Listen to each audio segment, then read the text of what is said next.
After the early cases that confirmed the power of the national government to have supremacy in regulating commerce among states, also known as interstate commerce, the power under the Commerce Clause continued to expand during the 20th century.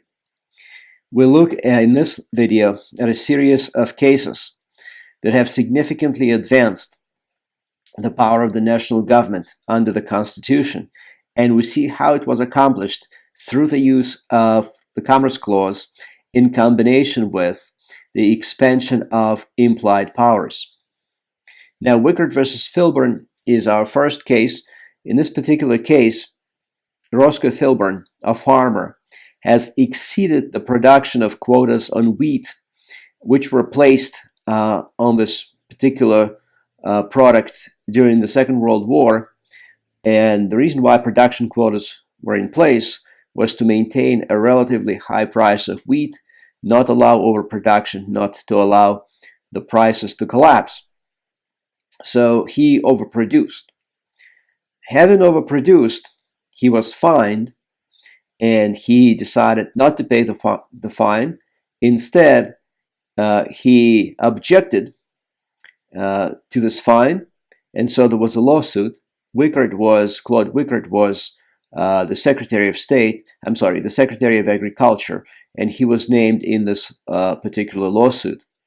So the farmer's contention, Roscoe Filburn's contention, was that everything he produced in terms of his wheat was consumed by him, his family, and his animals.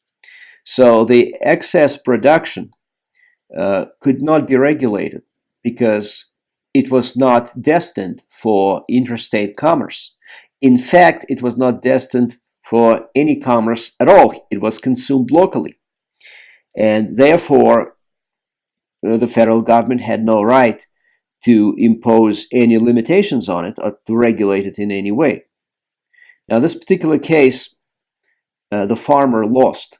The Supreme Court ruled that even though everything was consumed locally, Filburn's activity still substantially impacted commerce among states.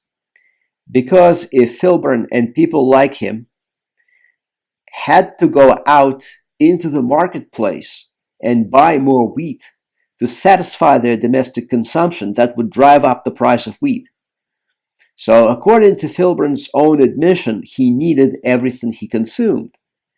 And had he not produced over the quota that was imposed, he would have gone out and he would have bought more wheat, and those like him would have done the same, and they would have driven up the price of wheat.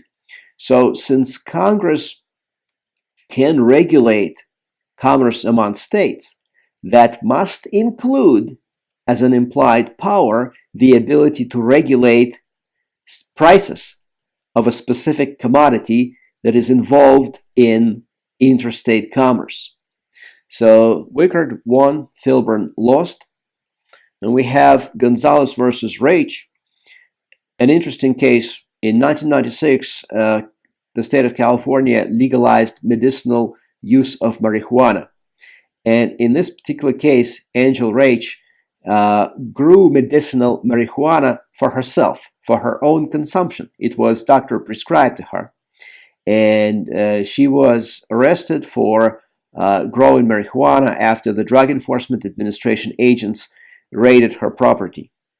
Now, she claimed that the federal government cannot outlaw the use of marijuana, for purely private medicinal purposes. She said, I'm not selling it to anyone, I'm growing it myself, and I'm using it myself. But in this particular case, by a 6-3 decision, the Supreme Court took exactly the same line that it took in Wickard versus Filburn.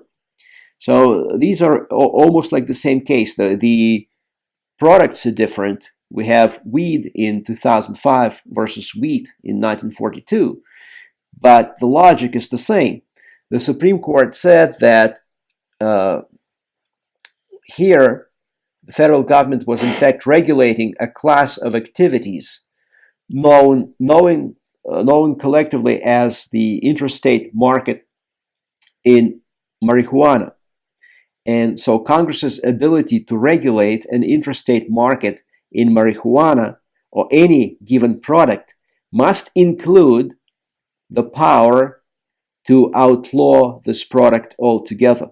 So, from the point of view of constitutional law, said the Supreme Court, it didn't really matter that Angel Rage grew her medicinal marijuana for herself only. What mattered was that her activities and those activities of people like her had an impact on overall market in marijuana. And Congress can do what it wants with that market. It can regulate prices in that market, or it can outlaw that market altogether, which is exactly what it has done. Heart of Atlanta Motel versus United States was an important Supreme Court case that occurred after the Civil Rights Act of 1964 was passed. This act was challenged on the grounds that the federal government could not pass a law that banned racial segregation. Now, prior to 1964, privately owned facilities that served the people could be segregated by race. In southern states, pretty much everything was segregated by state law. In a number of other states, it was left up to businesses. For example, in a state like Nevada, segregation was not required by state law, but it was allowed by state law. And so the question of whether to segregate or not to segregate was left up to businesses themselves. But of course, Atlanta is in Georgia, and Georgia being a southern state, everything was segregated by state law. So Heart of Atlanta sued, claiming that the Civil Rights Act is unconstitutional. The federal government, said Heart of Atlanta, had no constitutional basis passing a law that prohibited racial segregation. And the federal government responded by saying that it desegregated privately owned facilities that served the public because it could regulate interstate commerce. And by ending segregation of privately owned facilities, it was taking a necessary and proper step in regulating interstate commerce. Now, this is tricky. The federal government couldn't say, we're doing this because we think it's the morally right thing to do. Why not? Because the power to legislate for the things like morals, welfare, health, and safety is left up to the states. Collectively, these are known as police power. The state's police power is the power to regulate for the morals, welfare, health, and safety of the people. So the federal government could not take that legal approach because the Constitution would not be on its side. So it tried to use this Commerce Clause argument in combination with, of course, necessary and proper clause. And the Supreme Court ruled in favor of the United States, upholding the Civil Rights Act. Heart of Atlanta Motel lost its case, and racial segregation of privately owned facilities has legally ended. Now, in 1995, and in fact, also in the year 2000, we have begun to see attempts by the Supreme Court to actually push back against the federal government in its march to expand its power under the Commerce Clause. The 1995 case United States versus Lopez addressed the so-called 1990 Gun-Free School Zones Act, which forbade individuals from knowingly carrying a gun in a school zone. Now, the court said this Gun-Free School Zone Act is unconstitutional because it has to do with ordinary crimes. And things that are about ordinary crimes are not up to the federal government to regulate.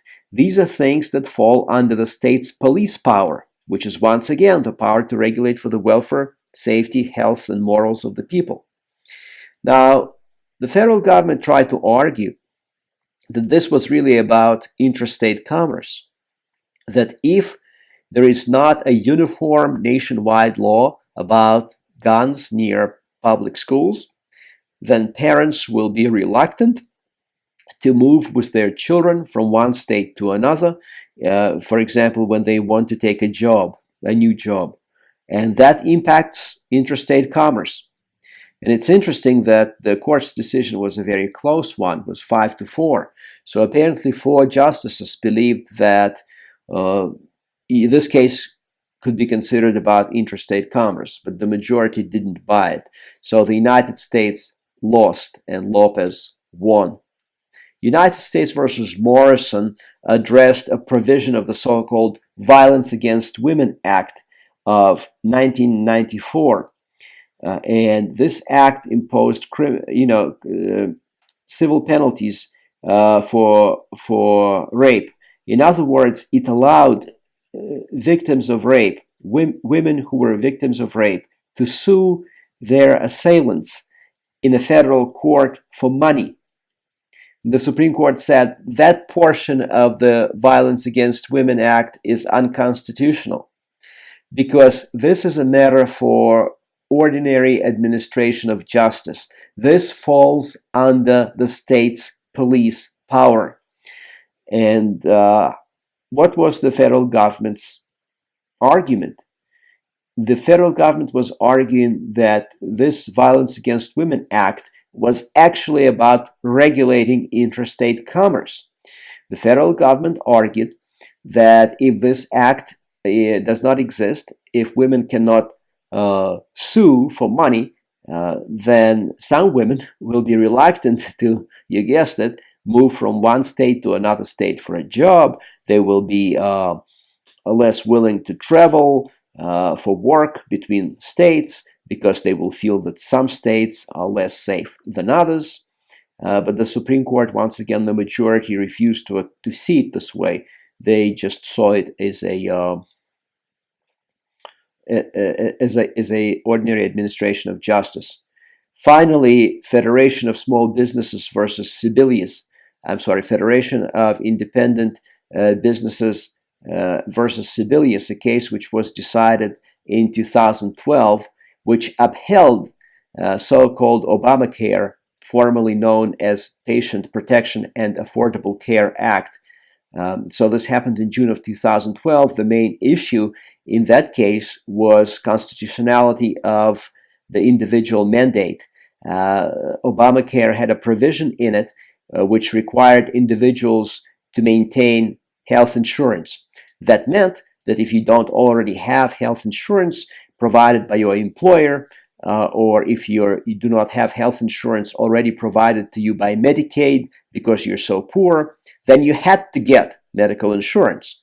And this was challenged by the National Federation of Independent Businesses based on the idea that the federal government couldn't pass such a law. It had no constitutional basis to pass it.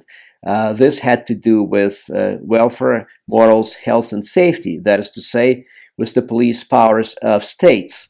And the Supreme Court actually agreed with this objection. The Supreme Court, by a majority decision, said that individual mandate cannot be based on interstate commerce because when you do not buy health insurance, you are not acting.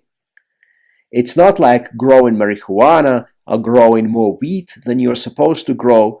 It's non-action. And non-action cannot be regulated even if it does have substantial impact on interstate commerce. However, how come Obamacare was still upheld as constitutional if it cannot be justified based on the Commerce Clause? Well, it must be that it's justified based on some other constitutional provision. And in fact, by the 16th Amendment, Congress can derive revenue from any source that it wants to. And so the Supreme Court, speaking through Justice John Roberts, decided that when people refuse to buy individual coverage, they could be fined. They would have to pay a fine. And that fine is a form of tax. And the federal government can get taxes from any source that it wants to. And therefore, individual mandate was, in fact, constitutional. So this is how the individual mandate of Patient Protection and Affordable Care Act got upheld by the Supreme Court in 2012.